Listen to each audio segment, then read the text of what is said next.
We are a day closer to being at home with God. Think about it in that direction. Think about that every day. It helps to set you in the right direction. It reminds you, even with the sorrows or the struggles as we've been singing here, we've got a better place to go. Mary Catherine, it's so good to see you. Amen. Been looking forward to saying that for how long? And all these little kids out here running around, they're just beside themselves. Mary Catherine's here, Mary Catherine's here. Rita Tucker was here this morning, too. She's been away for some time. She kind of crept in after I'd started my lesson, didn't notice it, but at the end when I saw her, I said, well, I'm so glad. I said, if I'd seen you, I would have said something about that. She said, I'm glad you didn't. We're all different. Tonight I want to talk about an idea here, just on the idea of knowing. How do you know what you know? Generally about anything. I'm talking particularly about scriptures, but there's a general world view among a lot of people.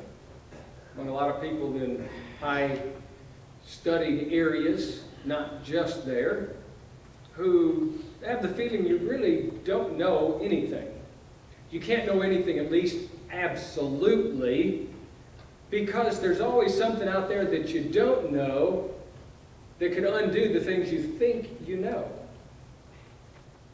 I remember discussing that quite often with a biochemist who worked in Oak Ridge. Member of the church, matter of fact. And it always bothered me because he would bring it up during class most of the time, as if to say all the things that we're studying we really can't know for sure. And it frustrated me because I kept saying, but it says you can. And so that's what we want to look at here tonight. And I'll start in a place where you might understand we could start with the words of Jesus in John 8 and verse 32.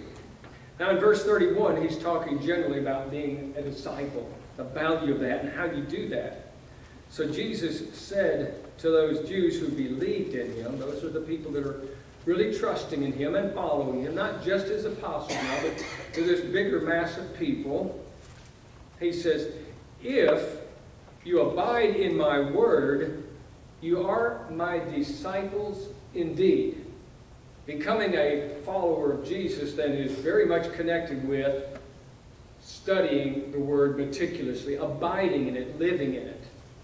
And then he goes on to say this, and then you shall know the truth, and the truth shall make you free. And you've seen this on calling cards and bumper stickers and maybe billboards or whatever, that particular idea there. But if we can't know anything, how can we know the truth, which is the whole issue at point? Some people say that you not only can't know anything, but truth itself is relative. Today it could be true, tomorrow it could be not. Or it could be truthful over here, but not over there. And they'll talk about it from this standpoint as far as general society is concerned. A truth in the United States may not be a truth in West Africa, in some tribe somewhere. What they consider to be true and valuable may not be true and valuable in our setting. And they might talk about a man who has a dozen wives, or how he treats his children, and on and on. And those are truths, as they say. But Jesus says, you shall know the truth, and the truth shall set you free. He also says in John 17, verse 3, something about knowing God. John 17, verse 3. And this is eternal life, that you may know, there's that word know again, that you may know you, this is eternal life, that they may know you, the only true God. Speaking now in a prayer, Jesus talking to God, but speaking about us, that we might know him. That intimate knowledge, not just I know God like I know we have a president, or I know, but more of I'm down to earth, I know this person, I know him well, I know his behavior. When it talks about that idea of knowing now and knowing God or knowing people, he's referring to a rather intimate, more personal thing here. To know God is to know his decrees. Romans 1:32. As Paul is now writing, and he's talking about these things that we can know or not know. In verse 32, he says, who, knowing the righteous judgment of God, that those who practice such things are deserving of death. And he's talking about a long list of people that are committing some very immoral things in that day and time, similar to what's going on today. And as he's kind of coming to a conclusion about all this list of people he just mentioned previously, he says, and knowing the righteousness of God. You can know the righteousness of God. And yet today we'll have philosophers say, well, you really can't know righteousness from unrighteousness. And they'll lean into the question and discuss it and debate it, because over here it's good, but over there it's bad. And it's not really true, the fact is. We can know the difference between righteousness and unrighteousness. Now, our culture, I think every day is challenging that even more. In our colleges, our universities, our professors, but also in pulpits around religious groups, there's this general idea that you can't really know everything. Shouldn't have been appalled, but I was back some years ago now. We moved to Chattanooga, and I was in a group called the Civitans Club, and they had Clergy Week, if I remember the title right, and they had a fellow come speak who was a, quote, clergy individual. And he got up and he started talking about the black light in between the words of the Scriptures, and how you can know more about God if you can see in between these things.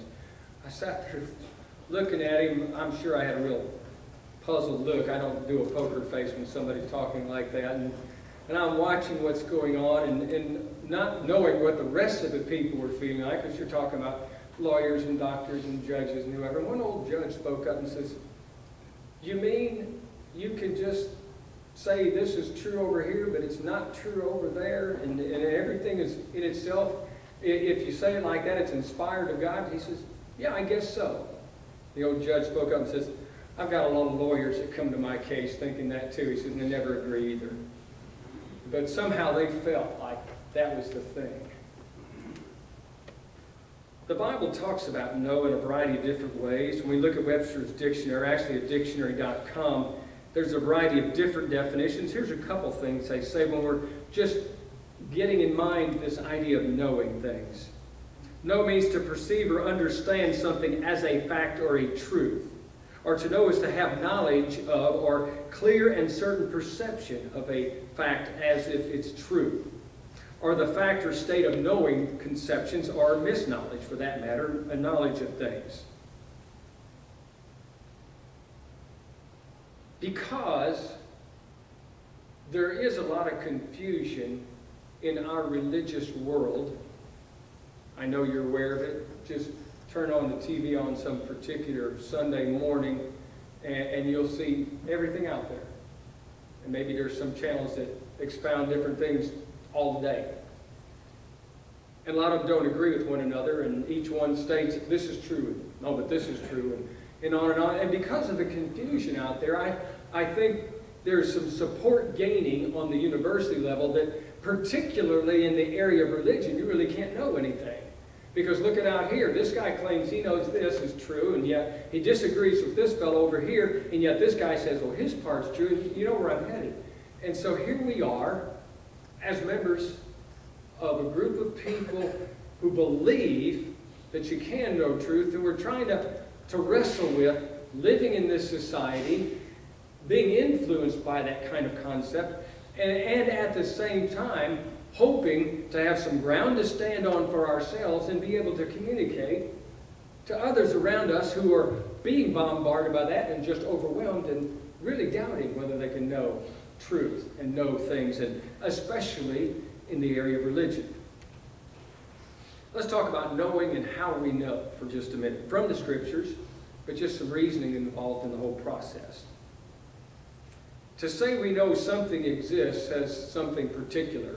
I know there's been philosophers out there, did some area of studying philosophy years ago. It was interesting to say the least, but it doesn't fit well with sermons, so I don't really study it much anymore. But I remember one fellow talking about the fact you can't know anything, and the fact is we don't even know if we exist. that everything out there could be just some grand illusion. Maybe you've heard that saying or read about it some time ago, that nothing actually exists whatsoever. Well, if that's the truth, which it's not, then there's a couple things. Number one, if everything's just a grand illusion, then you can do what you want to do. And of course, that helps build the case of whoever's out there to go ahead and do what they feel like, because they're not breaking any laws, because not only do we not exist, laws don't exist, so there's no harm done in whatever we do. And if we see people being harmed out there by something we do, that's okay, because they're just illusions too, you see. And then there's this guy that came along that said, well, if that's true, then I don't exist, but actually I'm thinking. And he wrote this in this little phrase, and you've probably seen it on a bumper sticker in the different forms maybe. I think, therefore I am. There's got to be something out there that is thinking that causes this thought existence to exist. So there's got to be some existence out there. People that were denying that anything existed. You see it in different forms, like I fish, therefore I am, or I hunt, therefore I am, or I play golf, therefore I am, or I cook, therefore I am. Well, all those basically the same thing. We're more than just an illusion. You and I are real, and we exist. Paul writes in 1 Thessalonians an important idea here about this. He's giving, I think, to the culture of his time something important to realize. He uses a word which sometimes is translated prove, other times it's used and it's translated test. Same concept, prove this or test this. And so in 1 Thessalonians 5:21, short verse, prove all things, hold fast to that which is good. See, even Paul understood, obviously by inspiration of God, that not everything floating around out there is true. So we're going to have to go around as Christians and we're going to have to test it and make sure it is right. So we're going to prove it. But it is, in other words, when Paul is saying this, it is provable. You see what he's saying? That we can actually test it like you test something in a laboratory or wherever, and you can determine what it is by running it through a battery of tests. Test all things, Paul says. So we're not going to swallow anything out there, be it a pill or a doctrine or a teaching, without testing it first. And if it doesn't prove to be right, then don't swallow it. But hold fast to those things that are good, you see, because there are good things, or true things out there, basically, is what Paul's talking about. How you know? You know by testing. Now, there's a variety of different things the way we test today.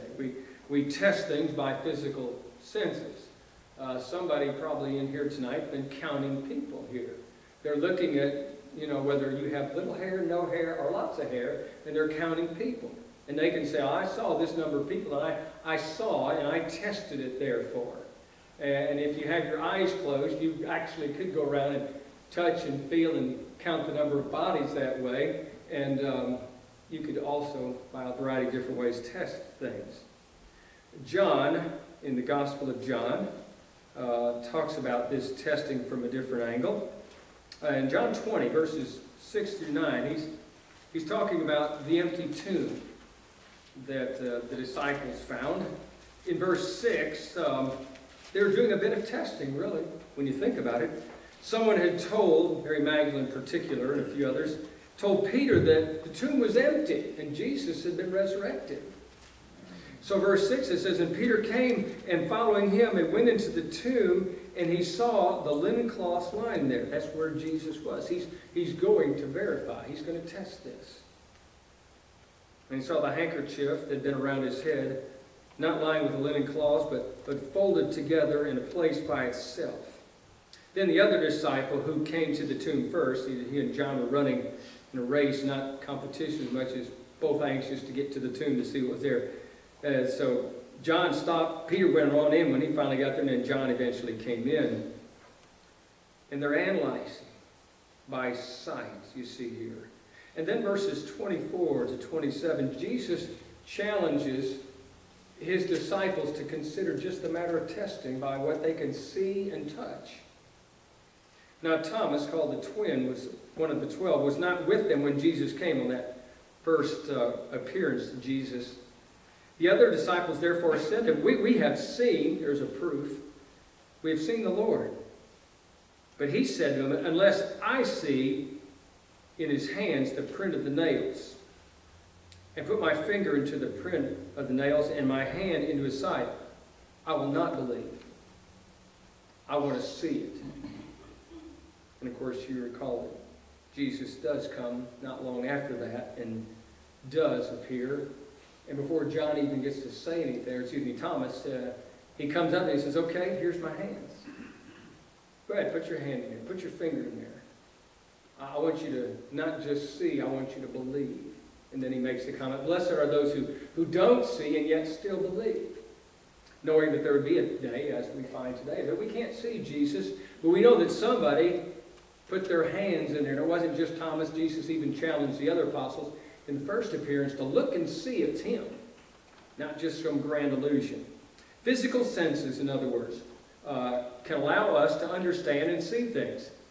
We can see fellowship. We can see love. We can see a lot of things shown and demonstrated in certain ways. In the realm of science, it's often believed that's the only way, however, that we can actually know something to be true. And I disagree with that entirely. Although in some court cases, there's some other things happening, and we'll get to that in just a minute, that allow us to decide things are true even though you don't see everything. But there are limitations, even that. Yes, senses can be fooled sometimes.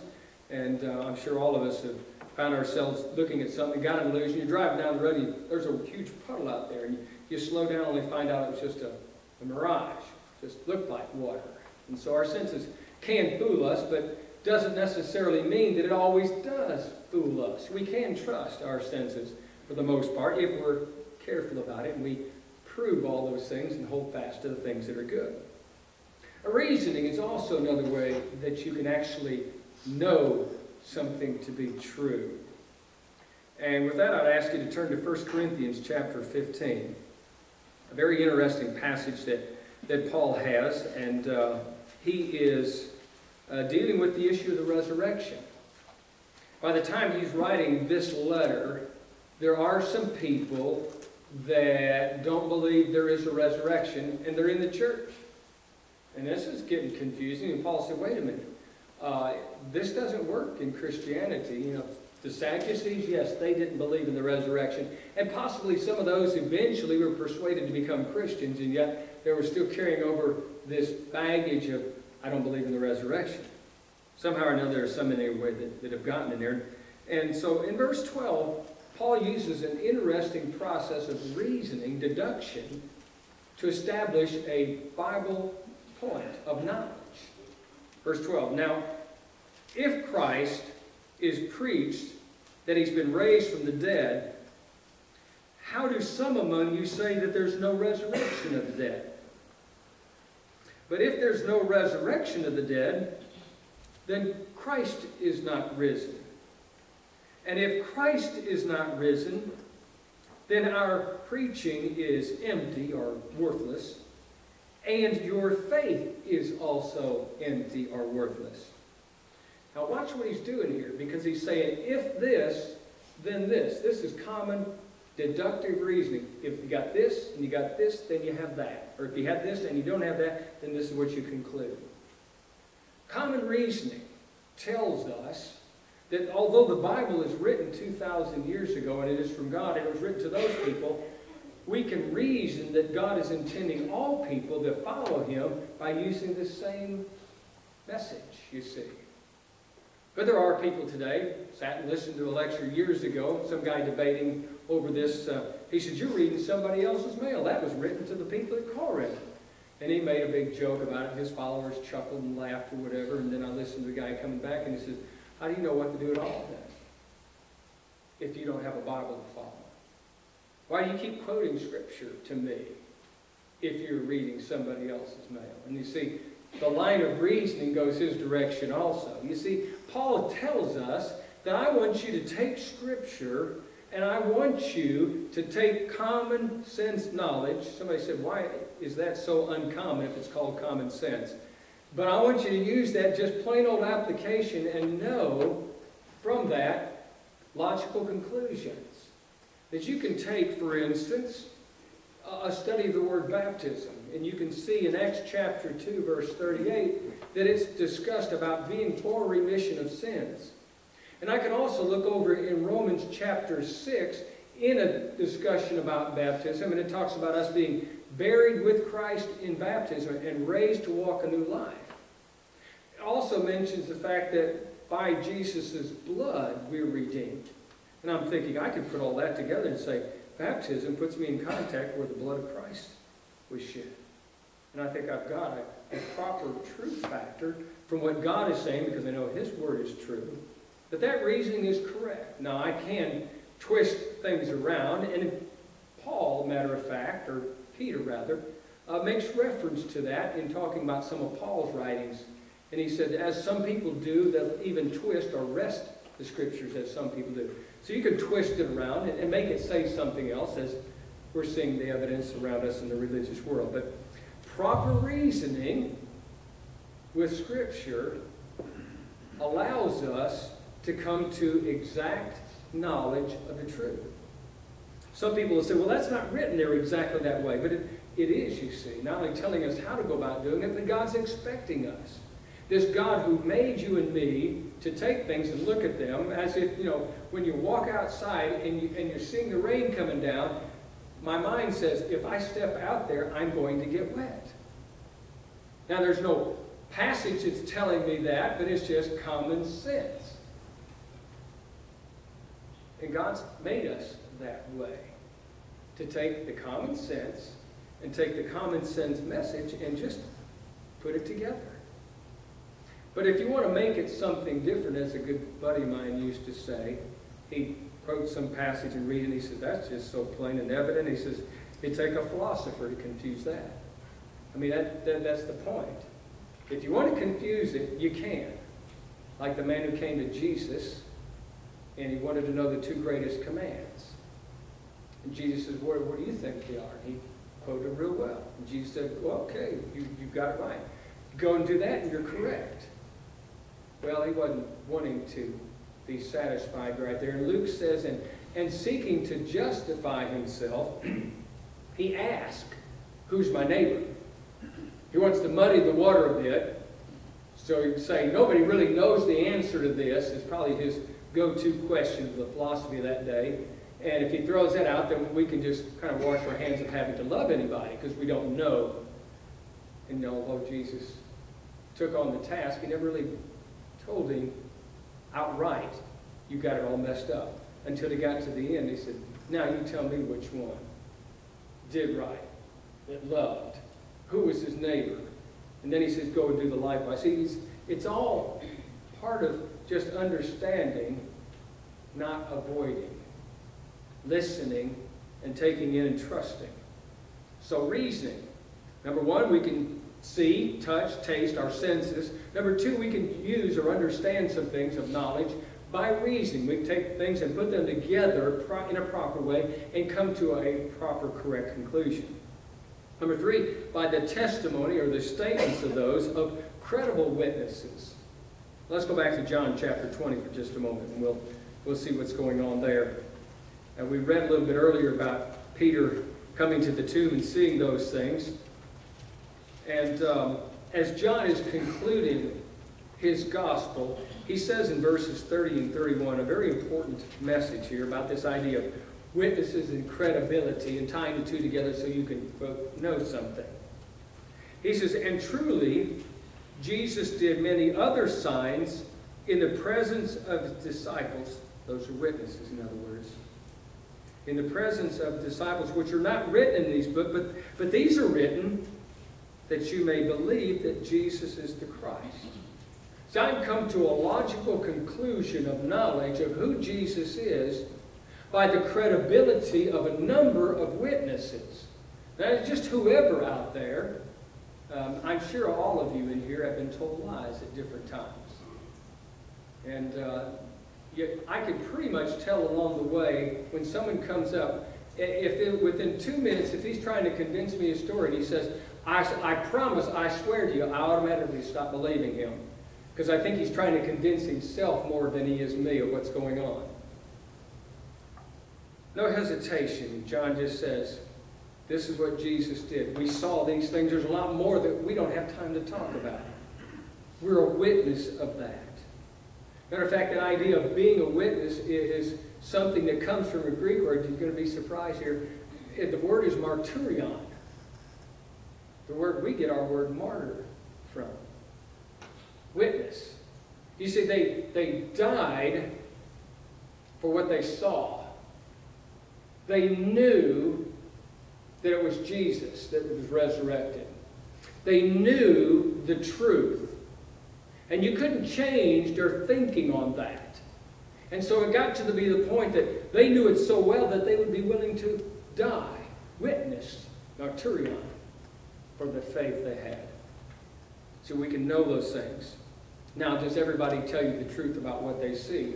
Police will quickly tell you sometimes that, if there's an accident and there's 20 different people, you usually have 20 different stories and you have to put it all together and figure out what really happened. But you can guess. But if things aren't just blinding through and you're staring and looking at things like the apostles were witnesses, you can know for sure. It's interesting how it goes that way, because this is exactly what John's talking about here. We've been walking with him, watching him along the way. And he'll talk in just a few minutes. We'll look at this because there's a combination of all these that fits together. But there are historical places you believe they exist because somebody's seen them. They may show you pictures, they may not, but they're describing. When young people that just went to Nicaragua and they come back and they're telling the story and they'll show pictures, and you believe them because they were witnesses, credible witnesses. And the more witnesses that describe the event exactly the same, the more you tend to believe it. Maybe you've never been to Tokyo. Maybe there's a couple people that have been. But you know it exists. You've seen pictures. You've talked to people maybe that have been there. And so these things we know and can know, although they're just by witnesses, especially in the Scriptures. Now the Scriptures do a combination of all of these things together. Turn over to 1 John. And we look at a passage here that John, in the latter part of his life, comes back and he talks about Jesus.